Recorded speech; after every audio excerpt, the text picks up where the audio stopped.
Hi అండి, ఎలా ఉన్నారు అందరూ? Welcome to Pradeep smart classes.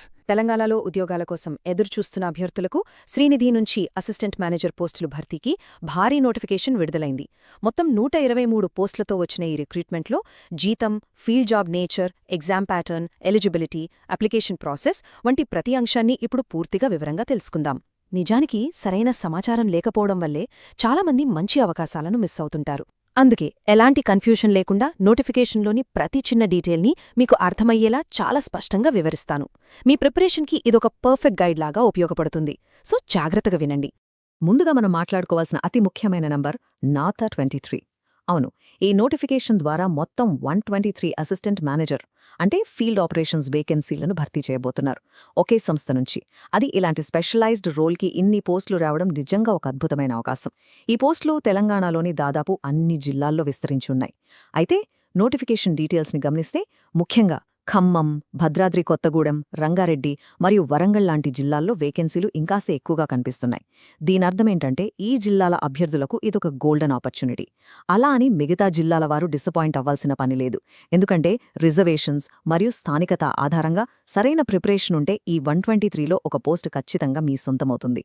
ఇక ప్రతి ఒక్కరికి ఆసక్తి ఉండే, అలాగే మనని ప్రిపరేషన్ వైపు మోటివేట్ చేసే శాలరీ విషయానికొద్దాం. నెలకు స్టార్టింగ్లోనే అంచనాగా 33,960 రూపాయల గ్రాస్ శాలరీ మీ చేతికందుతుంది. ఇది నిజంగా చాలా మంచి ప్యాకేజ్.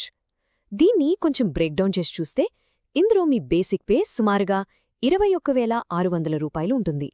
దానికి తోడు ఈ జాబ్ పూర్తిగా ఫీల్డ్లో తిరిగేది కాబట్టి ఫిక్స్డ్ ట్రావెల్ అలవెన్స్, మీ రోజువారీ ఖర్చుల కోసం డైలీ అలవెన్స్, అలాగే మీ వెహికల్ మెయింటెనెన్స్ కోసం అదనపు అలవెన్స్లు అన్నీ కలుపుకుని ఈ అమౌంట్ వస్తుందన్నమాట. స్టార్టింగ్లోనే ఇంత మంచి జీతం, పైగా స్వంత జిల్లాలోనే పనిచేసే అవకాశం, ఇది ఖచ్చితంగా వదులుకోకూడని ఛాన్స్. సరే, ఇక ఈ ఎక్స్ప్లెనేషన్లో మనం కవర్ చేయబోయే ముఖ్యమైన 5 అంశాలు వరుసగా చూద్దాం. 1. Notification overview. 2. ఎలిజిబిలిటీ మరియు అప్లై చేయడానికి వాళ్ళు పెట్టిన కఠినమైన కండిషన్స్. 3.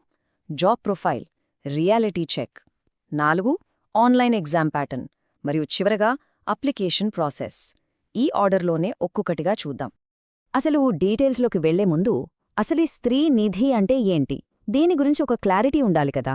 ఈ స్త్రీనిధి క్రెడిట్ కోఆపరేటివ్ ఫెడరేషన్ అనేది తెలంగాణ ప్రభుత్వం మరియు మన ఊళ్లలో ఉండే డ్వాక్రా మహిళా సంఘాలు అంటే స్వయం సహాయక సంఘాలు సంయుక్తంగా ఏర్పాటు చేసిన ఒక స్టేట్ లెవెల్ ఫైనాన్షియల్ సంస్థ. గ్రామీణ ఆర్థిక వ్యవస్థను బలోపేతం చేయడంలో దీని పాత్ర చాలా కీలకం. ప్రైవేట్ వడ్డీ వ్యాపారుల చేతుల్లో మోసపోకుండా మహిళలకు తక్కువ వడ్డీకే లోన్స్ ఇప్పించడం, వాళ్లను ఆర్థికంగా ఎదిగేలా చేయడం దీని ప్రధాన లక్ష్యం. ఇందులో మీకు జాబ్ రావడమంటే కేవలం జీతం తీసుకోవడం మాత్రమే కాదు, మన పల్లెల అభివృద్ధిలో, మహిళా సాధికారతలో మీరు కూడా డైరెక్ట్గా ఒక భాగస్వామి అవ్వడం. అప్లై చేయడానికి ఇంపార్టెంట్ డేట్స్ ఒకసారి గుర్తుపెట్టుకోండి. నోటిఫికేషన్ May 9, 2026న విడుదలైంది. ఆ రోజు నుంచే ఆన్లైన్ అప్లికేషన్స్ కూడా మొదలయ్యాయి. ఇక అప్లై చేసుకోవడానికి లాస్ట్ డేట్ వచ్చేసి May 29, 2026. అంటే మనకు అప్లికేషన్ ప్రాసెస్ కోసం కేవలం 20 రోజులు మాత్రమే సమయమిచ్చారు. ఇది చాలా తక్కువ టైం. నా పర్సనల్ సలహా ఏంటంటే లాస్ట్ డేట్ వరకు అస్సలు వెయిట్ చేయకండి. ఆఖరి నిమిషంలో సర్వర్లు బిజీ అవ్వచ్చు, టెక్నికల్ ఇష్యూస్ రావచ్చు. కాబట్టి మీ డాక్యుమెంట్స్ అన్నీ కరెక్ట్గా ఉంటే వీలైనంత త్వరగా అప్లై చేసి మీ ఫోకస్ మొత్తం ప్రిపరేషన్ మీద పెట్టండి. Section 2. Eligibility and strict conditions. Stree Nidhi వారు క్యాండిడేట్స్ని ఫిల్టర్ చేయడానికి కొన్ని చాలా కఠినమైన రూల్స్ పెట్టారు. అవేంటో ఇప్పుడు జాగ్రత్తగా చూద్దాం. ముందుగా ఎడ్యుకేషనల్ క్వాలిఫికేషన్స్. ఏదైనా రికగ్నైజ్డ్ యూనివర్సిటీ నుంచి డిగ్రీ పాస్ అయ్యుండాలి. కానీ ఇక్కడే ఒక పెద్ద కండిషన్, ఒక గట్టి ఫిల్టర్ పెట్టారు. మీ డిగ్రీ పర్సెంటేజ్ చూసి మాత్రమే ఎలిజిబిలిటీ డిసైడ్ చేస్తారు. ఓపెన్ కేటగిరీ అంటే ఓసీ అభ్యర్థులకు డిగ్రీలో కనీసం 65% మార్కులు ఖచ్చితంగా ఉండాలి. అదే బీసీ అభ్యర్థులకైతే 60% మార్కులు. ఇక ఎస్సీ, ఎస్టీ మరియు పీడబ్ల్యూడీ అభ్యర్థులకు కనీసం 55% మార్కులు తప్పనిసరిగా ఉండాలి. ఈ పర్సెంటేజ్ కంటే 0.1 తక్కువ ఉన్నా మీరు అప్లై చేయలేరు. ఇంకో ముఖ్యమైన వార్నింగ్ ఏంటంటే డిగ్రీ ఫైనల్ ఇయర్ లేదా ఫైనల్ సెమిస్టర్ చదువుతున్న స్టూడెంట్స్ దీనికి ఎలిజిబుల్ కారు. నోటిఫికేషన్ డేట్ నాటికి మీ చేతిలో డిగ్రీ సర్టిఫికేట్ లేదా ప్రొవిజనల్ ఉండి తీరాలి. వయోపరిమితి అంటే ఏజ్ లిమిట్ విషయానికొస్తే స్టాండర్డ్ వయోపరిమితి 25 నుంచి 30 సంవత్సరాల మధ్య ఉండాలి. సాధారణంగా ఎంట్రీ లెవెల్ జాబ్స్కి 21 ఏళ్ల నుంచేస్తుంటారు కదా, మరి ఇక్కడ 25 ఎందుకు పెట్టారు అంటే ఇది పూర్తిగా పల్లెల్లో తిరిగి పెద్దవాళ్లతో మహిళా సంఘాలతో మాట్లాడి బాధ్యతగా వ్యవహరించాల్సిన ఫీల్డ్ జాబ్ కాబట్టి కాస్త మెచ్యూరిటీ ఉన్నవాళ్లని తీసుకోవాలన్నది వాళ్ల ఉద్దేశం. అయితే రిజర్వేషన్ ఉన్నవాళ్లకు వయస్సులో సడలింపులు అంటే ఏజ్ రిలాక్సేషన్స్ ఉన్నాయి. బీసీ కేటగిరీ అభ్యర్థులకు అదనంగా 3 సంవత్సరాలు సడలింపు ఇచ్చారు. అలాగే ఎస్సీ, ఎస్టీ మరియు పీడబ్ల్యూడీ అభ్యర్థులకు 5 సంవత్సరాల ఏజ్ రిలాక్సేషన్ ఉంది. మీ సర్టిఫికేట్స్లో ఉన్న డేట్ ఆఫ్ బర్త్ని బట్టి మీరు ఎలిజిబులో కాదో చెక్ చేసుకోండి. ఈ ఎడ్యుకేషన్ ఏజ్తో పాటు అప్లై చేయడానికి మరికొన్ని మ్యాండేటరీ రిక్వైర్మెంట్స్ కూడా ఉన్నాయి. ఇవి కూడా చాలా ఇంపార్టెంట్, శ్రద్ధగా వినండి. మొదటిది, మీకు తెలుగు మరియు ఇంగ్లీష్ భాషలు చదవడం, రాయడం మరియు స్పష్టంగా మాట్లాడటం ఖచ్చితంగా వచ్చి ఉండాలి. గ్రామాల్లో జనాలతో తెలుగులో మాట్లాడాలి, ఆఫీస్ వర్క్ ఇంగ్లీష్లో ఉంటుంది కాబట్టి ఈ 2 భాషలు అవసరం. రెండవది, తెలంగాణ రాష్ట్రానికి చెందిన స్థానికులు మాత్రమే అప్లై చేయాలి. మూడవది, ఎంఎస్ ఆఫీస్ అంటే బేసిక్ కంప్యూటర్ నాలెడ్జ్ తప్పనిసరి, ఎందుకంటే మీరు రిపోర్ట్స్ అన్ని డిజిటల్గానే మెయింటైన్ చేయాలి. ఇక నాలుగవది, అత్యంత ముఖ్యమైన రూల్, మీ సొంత జిల్లాలోనే అంటే మీ నేటివ్ డిస్ట్రిక్ట్లో ఉన్న ఖాళీలకే మీరు అప్లై చేయాలి. పక్క జిల్లాలో వేకెన్సీలు ఎక్కువ ఉన్నాయని అక్కడ అప్లై చేస్తే మీ అప్లికేషన్ వెంటనే రిజెక్ట్ అవుతుంది. దీనికోసం అప్లికేషన్ సమయంలో తహసీల్దార్ లేదా ఎంఆర్ఓ జారీ చేసిన నేటివిటీ సర్టిఫికెట్ని పక్కాగా చెక్ చేస్తారు. Section 3 job profile and reality check. మీరు సెలెక్ట్ అయ్యాక గ్రౌండ్ రియాలిటీ ఎలా ఉంటుంది అనేది ఎటువంటి భ్రమలు లేకుండా ప్రాక్టికల్గా తెలుసుకుందాం. నోటిఫికేషన్లో ఒక స్టేట్మెంట్ని చాలా స్పష్టంగా బోల్డ్ లెటర్స్లో మెన్షన్ చేశారు. This is neither a government job nor a permanent job and candidates will be recruited only on contract basis. అవును, మీరు విన్నది నిజమే. ఇది పర్మనెంట్ రాష్ట్ర ప్రభుత్వ ఉద్యోగం కాదు. ఇది కాంట్రాక్ట్ బేసిస్ మీద తీసుకునే ఉద్యోగం మాత్రమే. మీరు సెలెక్ట్ అయ్యాక మొదటి 1 సంవత్సరం ప్రొబేషన్ పీరియడ్ లాగా ఉంటుంది. ఆ సమయంలో మీ పనితీరు, మీ డెడికేషన్ బాగుంటేనే ఆ తర్వాత 5 సంవత్సరాల పాటు కాంట్రాక్ట్ బేసిస్ మీద అపాయింట్ చేస్తారు. ఆ 5 ఏళ్లలో కూడా మీ పెర్ఫార్మెన్స్ బట్టి ప్రతి ఏడాది మీ కాంట్రాక్ట్ రెన్యువల్ అవుతూ ఉంటుంది. కాబట్టి గవర్నమెంట్ జాబ్ లాగా ఒకసారి వస్తే సెటిలైపోతాం అనుకోకుండా కష్టపడి పనిచేసే తత్వమున్నవాళ్లకు మాత్రమే ఇది కరెక్ట్గా సెట్ అవుతుంది. ఏ జాబ్ ఏసీ రూంలో సిస్టమ్ ముందు కూర్చొని చేసేది కాదు. ఇది పూర్తిగా ఫీల్డ్ వర్క్తో ముడిపడి ఉంటుంది. నెలకు కనీసం 20 రోజులు మీకు కేటాయించిన మండలాల్లో, గ్రామాల్లో మీరు విధిగా టూర్ చేయాల్సి ఉంటుంది. గ్రామైక్య సంఘాల మీటింగ్స్కి వెళ్లడం, వాళ్లకిచ్చిన లోన్స్ రికవరీ ఫాలోఅప్ చేయడం, శ్రీనిధి ఇచ్చే డిజిటల్ ట్యాబ్లు ఉపయోగించి అక్కడికక్కడే ట్రాన్సాక్షన్స్ పూర్తి చేయడం, ఇదంతా మీ రెగ్యులర్ డ్యూటీ. అందువల్ల 2 వీలర్ అంటే బైక్ లేదా స్కూటీ ఉండటం కంపల్సరీ. దాంతోపాటు వ్యాలిడ్ డ్రైవింగ్ లైసెన్స్ కూడా ఖచ్చితంగా ఉండాలి. ఒకవేళ మీరు సెలెక్ట్ అయినప్పుడు మీ దగ్గర బండి లేకపోతే జాయిన్ అయిన 3 నెలలలోపు సొంతంగా కొనుక్కోవాలి.